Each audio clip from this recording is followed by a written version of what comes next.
Quer saber sobre as causas que levam ao desequilíbrio ambiental? Vem comigo! Olá, esse é um canal para você que ama biologia e também para você que odeia. Eu sou o professor Renan e você está no fantástico mundo da biologia.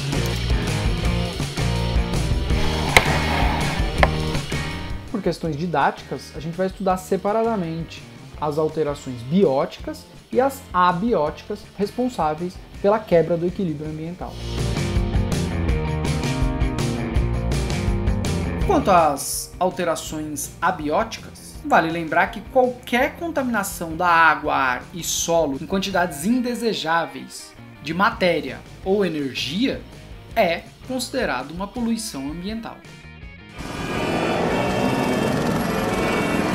O barulho, o volume muito alto, principalmente se ele for constante, ele é considerado uma poluição sonora. E isso pode causar diversos prejuízos. Pode ser causado tanto por um aparelho de som, como uma fábrica, uma indústria, uma mineradora situada num determinado lugar que fica fazendo um barulho próximo a uma floresta, por exemplo. Isso vai acabar espantando os organismos dali, vai causar um desequilíbrio ecológico naquela região.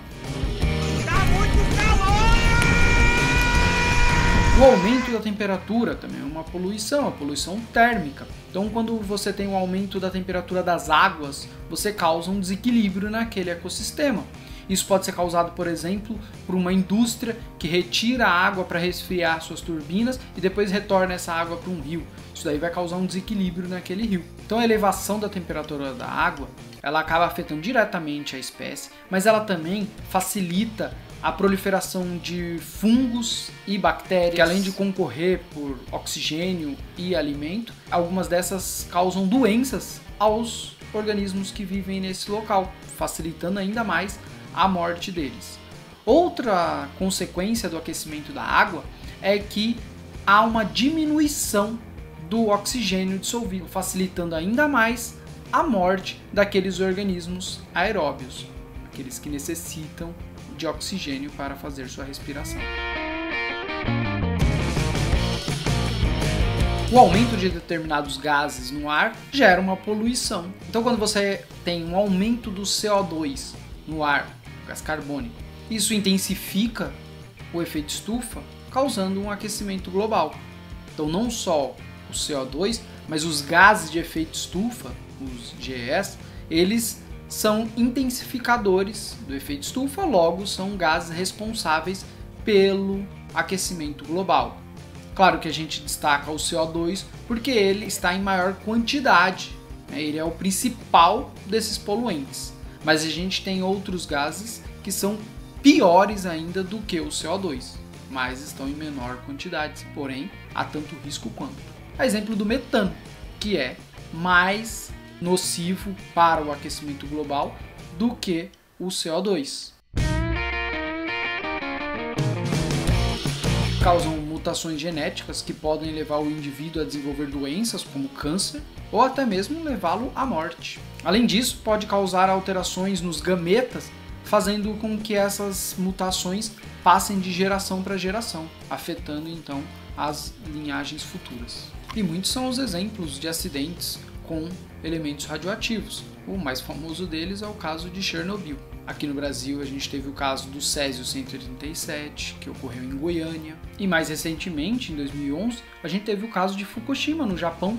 Graças a um tsunami, houve o rompimento de reator nuclear que fez com que a cidade fosse contaminada.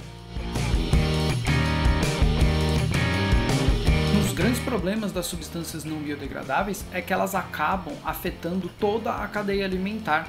Então, a partir do momento que, por exemplo, um organismo se alimenta, então um peixe se alimenta de uma alga que está contaminada por uma substância não biodegradável, a pessoa que se alimentar desse peixe, o organismo que se alimentar desse peixe, vai também pegar essa substância para ela, mas se for uma substância tóxica, então ela vai se intoxicar também. Só que o grande detalhe é que ela vai acumular ainda mais do que o peixe, né? Porque uma pessoa, por exemplo, ela comeria mais do que um peixe, e aí então ela ia somar essas substâncias não biodegradáveis, tendo um impacto ainda maior. Então, ao longo da cadeia alimentar, o maior nível trófico é o que acaba sofrendo mais com a contaminação por substâncias não biodegradáveis. Um outro caso grave é a poluição por derramamento de petróleo. Vários são os casos de desastres ambientais relacionados ao derramamento de petróleo, inclusive aqui no Brasil. E isso gera um impacto muito grande, porque o petróleo, por ele ser menos denso que a água, ele acaba flutuando, formando uma camada em cima, e ele é escuro. Portanto, ele não permite a entrada de luz e também não deixa que ocorra as trocas gasosas.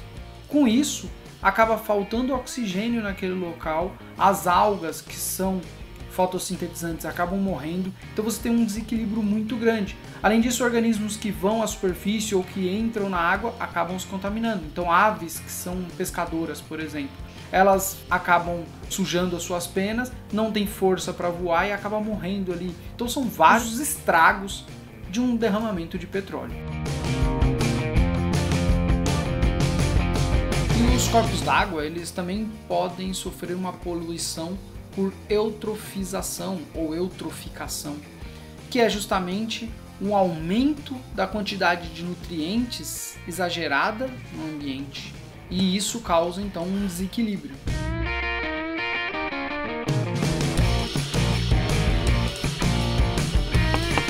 Com o aumento excessivo de nutrientes na água, em especial o fosfato e nitrato, ocorre a proliferação exagerada de micro-organismos, como as algas do fitoplâncton, porque esses nutrientes são importantes para elas. Em alguns casos, essas algas, elas, quando se proliferam, elas também produzem toxinas e aí então levam à morte de alguns organismos, aumentando ainda mais a matéria orgânica ali, aumentando os nutrientes e possibilitando ainda mais a reprodução dessas algas. E aí, como essas algas proliferaram muito, elas acabam morrendo bastante, porque elas têm um ciclo de vida curto.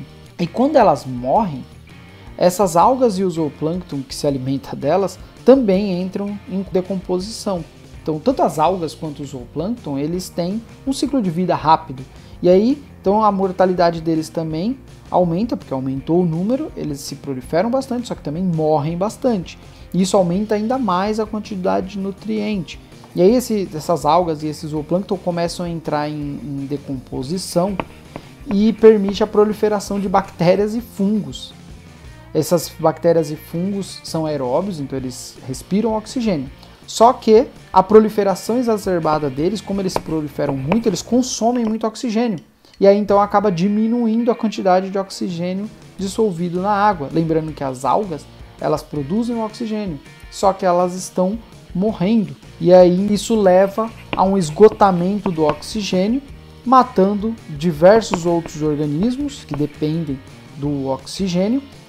E desse modo, apenas os organismos que não dependem do oxigênio, os anaeróbios, eles vão se proliferar.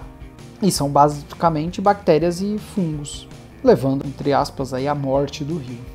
E essas bactérias e fungos anaeróbios, eles acabam liberando um cheiro ruim, porque os gases que eles liberam pra gente não tem um cheiro lá muito agradável, né? O caso clássico é o rio Tietê, com o lançamento dos esgotos em suas águas, aumentou a quantidade de nutriente e aí levou a esse esgotamento. E essa eutrofização ela pode ser tanto natural quanto provocada pelo homem. Claro que o rio Tietê é um exemplo de uma eutrofização causada pelo homem. Com certeza, muito próximo a você, deve ter um caso desse. Para encerrar, vamos falar sobre o próprio lixo como um todo. Os resíduos sólidos, então, eles são grandes poluidores ambientais, principalmente quando eles são descartados de maneira irregular, então em áreas abertas ou em lixões. Claro que a Política Nacional de Resíduos Sólidos, a PNRS, prevê a extinção dos lixões, né? Porém, os pontos de descarte irregular, eles continuam.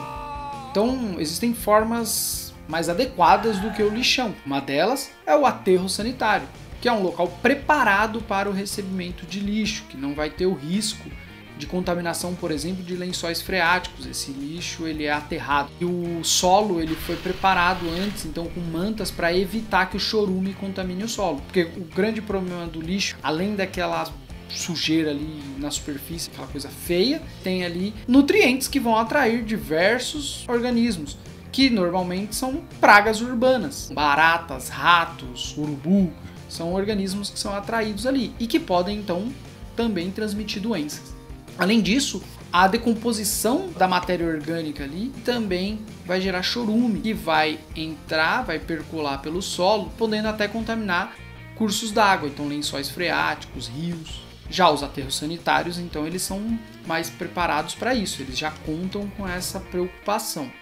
Outra forma é a incineração, que é queimar o lixo, mas claro que isso também gera um impacto negativo, porque você tem uma emissão de gases poluentes, em especial o CO2. Então, a não ser que seja um lixo, por exemplo, hospitalar, algo tóxico, aí é interessante a incineração, para evitar que ocorra uma contaminação maior. Mas aquelas queimadas que as pessoas fazem próximo à residência e tal, isso não é o indicado, né? E uma coisa que contribui muito seria a compostagem. Você então separar o seu resíduo sólido, o reciclável, daquilo que é orgânico. E esse orgânico, uma boa parte dele você poderia fazer uma composteira em casa. E isso então geraria um adubo que você poderia utilizar para plantações. Essa seria a forma ideal, separar o lixo reciclável, reduzindo a extração de matéria-prima da natureza, e a matéria orgânica então entraria de novo no ciclo biológico. Quando você faz uma compostagem em casa, você reduz bastante o impacto gerado pelo seu lixo. Então, basicamente por hoje é isso. E se você gostou, não esqueça de deixar aí o seu comentário, dê o seu like e ajude a divulgar o canal. Sucesso!